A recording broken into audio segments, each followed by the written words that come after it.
6 मई को बीजेपी नेता शुभेंदु अधिकारी के पर्सनल असिस्टेंट चंद्रनाथ रथ की हत्या के बाद लगातार नए अपडेट सामने आ रहे हैं। घटना का एक सीसीटीवी फुटेज सामने आया जिसमें रात 9:58 पर शुभेंदु के पीए चंद्रनाथ की स्कॉर्पियो गुजरती नजर आ रही है। स्कॉर्पियो गुजरने के कुछ ही देर बाद इलाके से एक कार और 2 बाइक पर सवार 3 आरोपी पीछे जाते दिखाई देते हैं।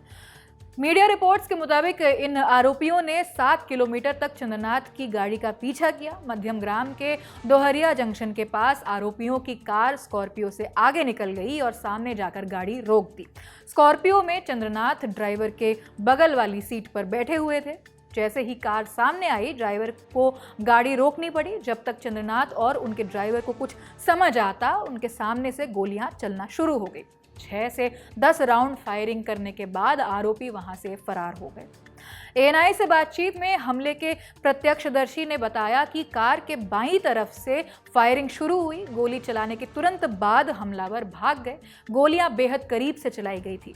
हमले के तुरंत बाद चंद्रनाथ को अस्पताल में भर्ती कराया गया, जहां उनकी मौत हो गई। शुभेंदु अधिकारी के हवाले से मीडिया रिपोर्ट्स में यह भी दावा किया गया है कि चंद्रनाथ की हत्या पूरी तरह से कोल्ड ब्लडेड मर्डर है। 2-3 दिनों तक चंद्रनाथ की रेकी की गई। पूरे प्लान के साथ उसका मर्डर किया गया।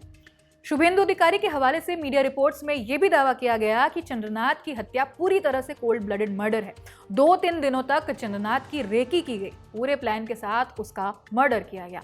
शुभेंदु अधिकारी ने और क्या कहा, सुनिए। देखिए, जिस तरीके से हादसा काल हुआ उसका निंदा करने का कोई भाषा नहीं है। एक एयरफोर्स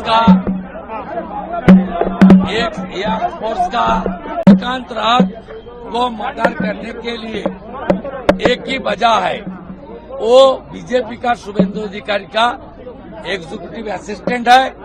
और शुभेंदु ने हाल ही जो चुनाव हुआ, नतीजा आया, भवानीपुर में ममता बनर्जी को हराया, यही कारण हो सकता है। इसका कोई बात नहीं है।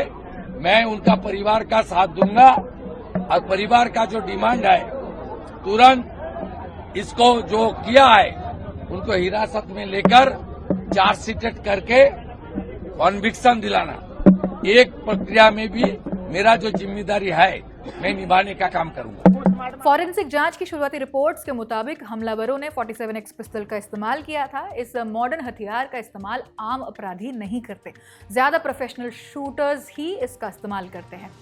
शुभेंदु ने बताया कि चंद्रनाथ की पोस्टमार्टम रिपोर्ट से पता चला है कि उनके दिल के पास 4 बुलेट लगी थी। फायरिंग करने वाले ने सोच समझकर ऐसी जगह पर गोली चलाई जिससे तुरंत मौत हो जाए।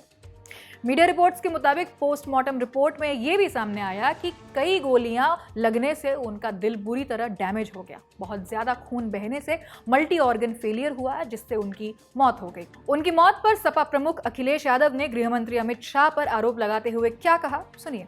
इसमें तो होम मिनिस्टर जिम्मेदार हैं कि उनके पीए की हत्या कैसे हो गई। ये सवाल मुझसे मत पूछिए। आप ट्विटर हैंडल होगा आपका, आप टैग करिए होम मिनिस्टर साहब को, पूछिए कि हत्या कैसे हो गई। बता दें कि अखिलेश यादव आज यानी 7 मई को ममता बनर्जी से मुलाकात करने कोलकाता पहुंचे थे। वहीं उन्होंने ये बात रखी। चलते चलते बता दें कि चंद्रनाथ पहले एयरफोर्स ऑफिसर थे। वीआरएस लेने के बाद कुछ समय तक उन्होंने कॉर्पोरेट सेक्टर में काम किया। इसके बाद वो राजनीति में आ गए। शुभेंदु जब टीएमसी में थे तब से चंद्रनाथ उनके लिए काम कर रहे थे। उन्हें शुभेंदु के करीबी लोगों में से गिना जाता है। साल 2019 से वो शुभेंदु के साथ थे। अब उनकी हत्या के बाद तमाम आरोप लग रहे हैं। पुलिस भी अलग अलग एंगल से जांच कर रही है। मामले से जुड़े सभी अपडेट्स हम आप तक पहुंचाते रहेंगे। फिलहाल इस खबर में इतना ही। खबर लिखी मेरे साथी रक्षा ने। मेरा नाम आकांक्षा है। आप देखते रहिए दी ललन टॉप। शुक्रिया।